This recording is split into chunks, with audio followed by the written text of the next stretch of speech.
How to turn on or turn off Android safe browsing, use live threat protection on the Samsung Galaxy S24 series.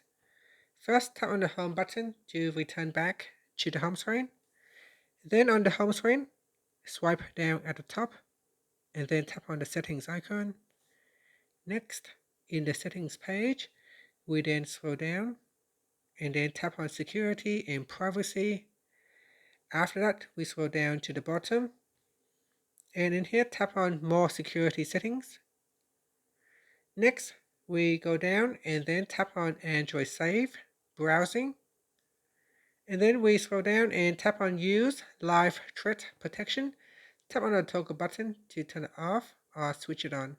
Now when you turn it off, there is a warning page. It says that your device will be protected by an older version of safe browsing. Alerts may be delayed and some threats may be missed. So if you are sure, you can tap on turn off. And if it is turned off, you can go in here and turn it on to give your phone the maximum protection.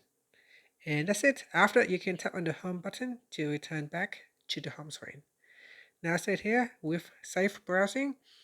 Safe browsing alerts you to security threats like harmful links and web pages when you browse within supported apps. And that's it. Thank you for watching this video. Please like and subscribe to my channel for more videos.